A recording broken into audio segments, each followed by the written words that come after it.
time for some pads and some background synths, which are kind of complementary with the lead sound that I already showed you before.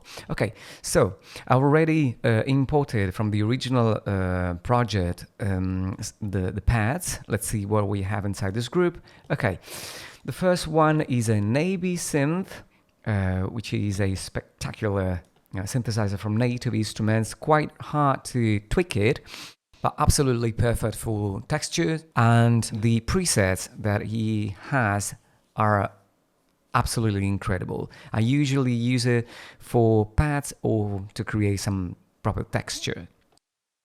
The preset I started was Dreamed, and I tweaked it just a little bit inside here, this section called fine tuning. Okay, so sometimes I decrease the brightness, sometimes I cut some bass, or I enhance some resonance or distortion. Let me play this for you.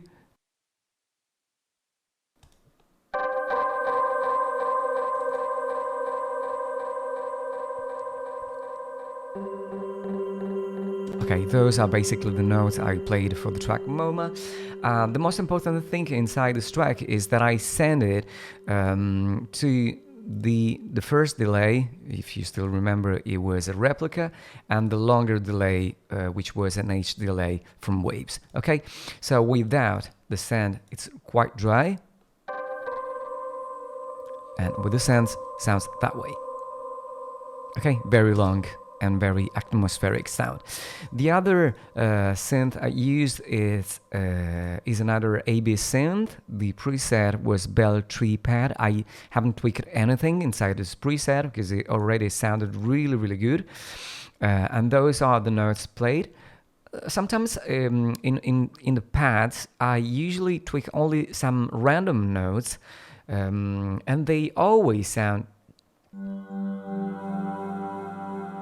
very good together with the leads.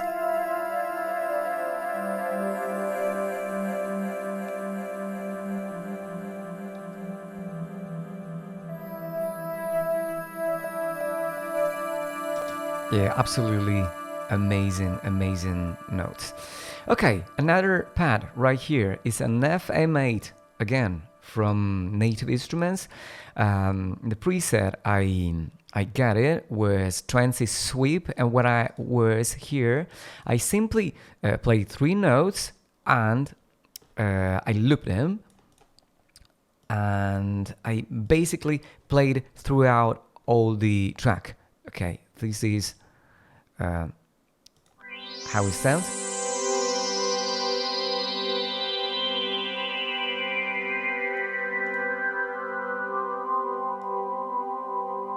I only add some automation of the cutoff. Basically, this is brightness. It's also known as a cutoff, and the master volume for the arrangement purposes.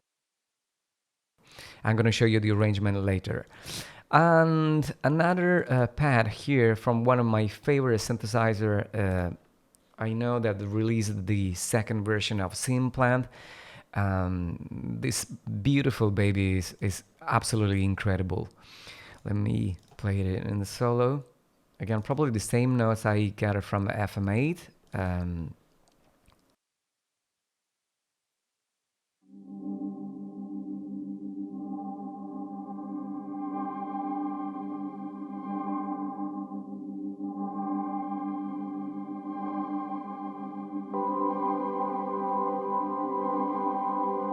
It's kind of complementary to the FM8 sounds because this is covering the lower octave. Let's move on to another FM8. What we have inside these, just let me grab it from the project.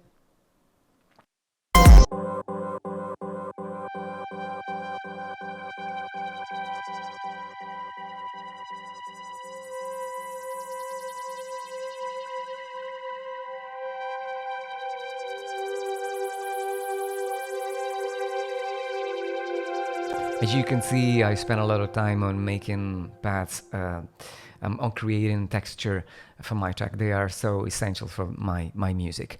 On the mixing side, I have only a Pro Q. What I had inside here, I splitted the signal into mono and stereo.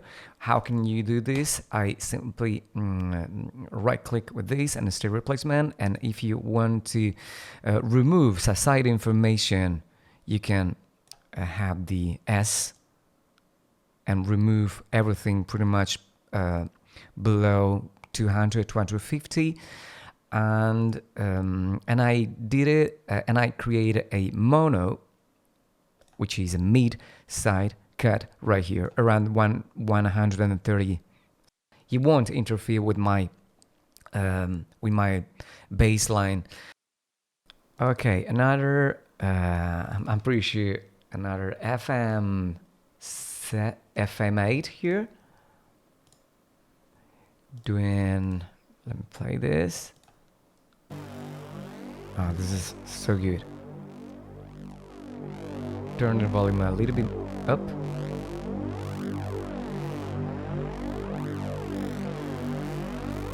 Preset used is Brasesque.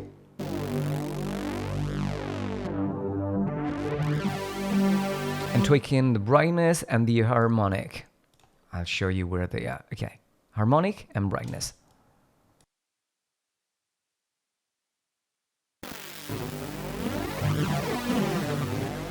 Sounds really, really good. Okay, other paths.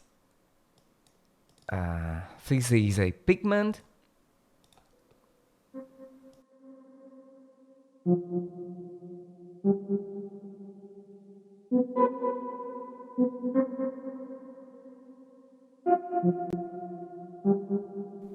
I send it to the replica delay. Just let me share the name of the preset which I used inside pigment. Okay, it's called Ancient Menace. There you go. And what I've done here inside the mixing process was simply narrow the width because it was totally out of phase. It usually happens with the pigments.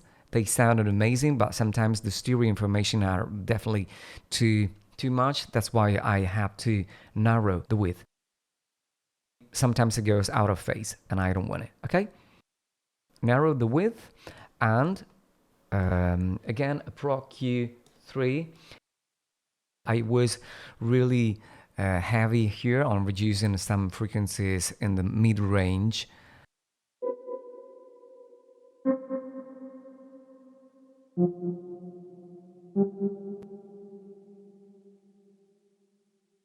Other pad.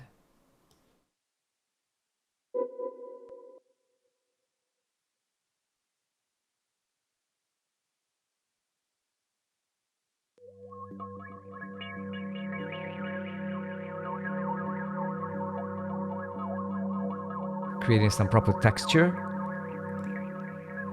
Aqua Zoo.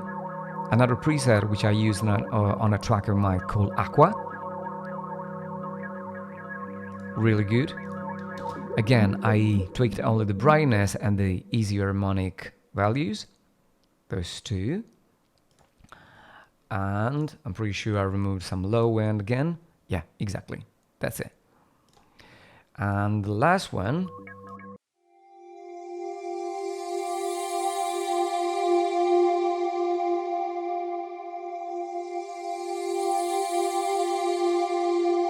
And what I've done here was just adding a large reverb. There you go. Those were the pads, which are really good. I mean, they play an important role together with the background synth. Okay, let me play this later. Okay. Another pigment. It goes like this. It's just I've just freezed the original note. It's the same note which I played inside the leads. That's it. This is quite nice from Neve Audio Neuphonium. This is not a real synth, actually. It's more a clave. Just let me play. Yeah, it's more a percussive synth.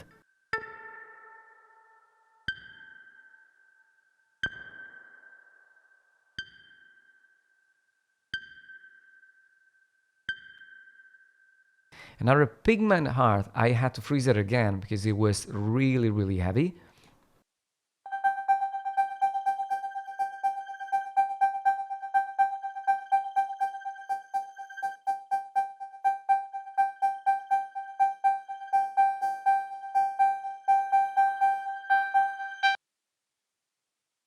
Now, what we have inside the background synth, it's a beautiful plugin, Sam V2 from Arturia, and this is the note I played. Amazing. I love this.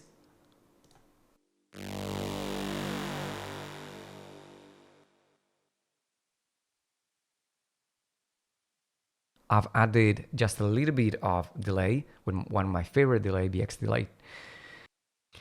Another Sam V2, and this is kind of, I show you what I did inside this project.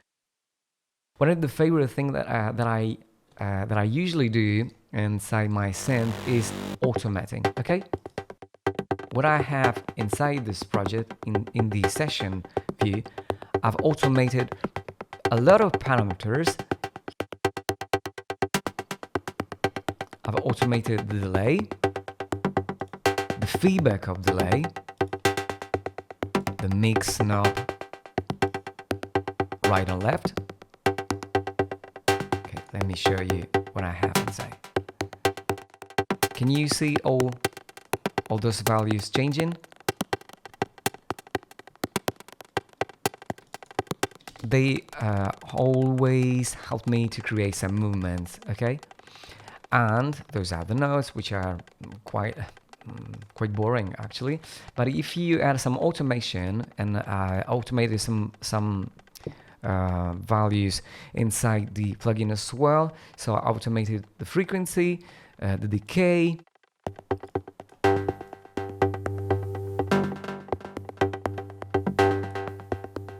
and the master volume, which I show you later in the arrangement view. Okay, so the secret was absolutely boring notes, but with the help of automation, we can create something with a proper life. Sam 2, another Sam 2, Sam V2 from Arturia, and again I automated some values here as well.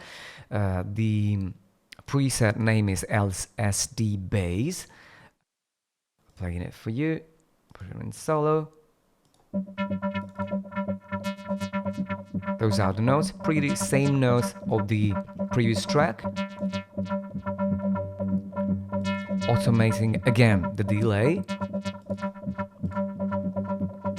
And for the mixing, to bring some life, I've added a Saturation 2. Basic Saturator is the preset that I usually add to make it sound a bit better and fuller. And we have a compressor on a sidechain mode. A Q3 just to remove some low end information and some mid frequencies. Okay, and of course the very top end. And this is another BX. Sometimes I simply resample it. This was the original note. And send it to delay, to the short delay at the long delay. Okay, done. So we have background synths and pad. One thing I want to show you, which is kind of important for the mixing process, is that I usually group them together, and I always kind of remove some low frequencies and and some stereo information. It happens every single time inside my pads and inside my background synths. Another thing I can do here inside the pads is adding some chorus, maybe. Could be a good thing to do to increase the stereo information. Okay. Chorus from Arturia is really good as well. You can do miracles sometimes.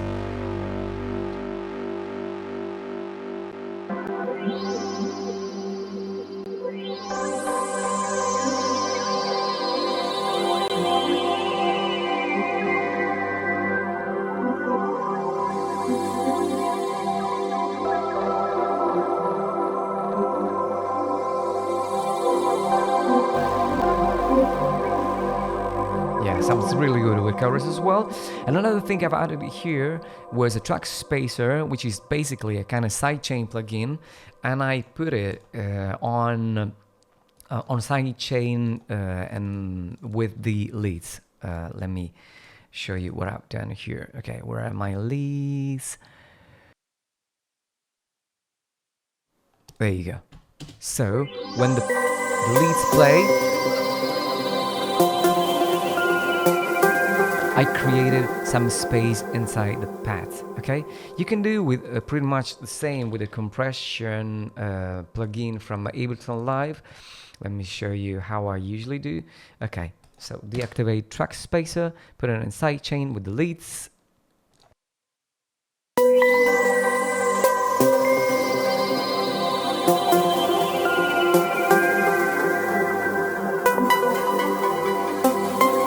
They work pretty much the same. Okay, let me activate again the track spacer.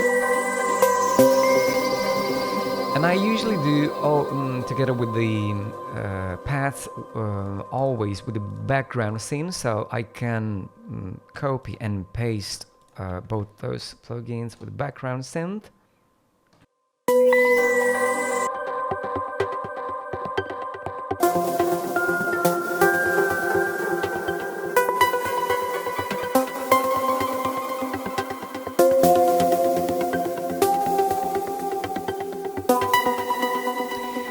Okay, done. So, I think it's time for the arrangement. What do you think?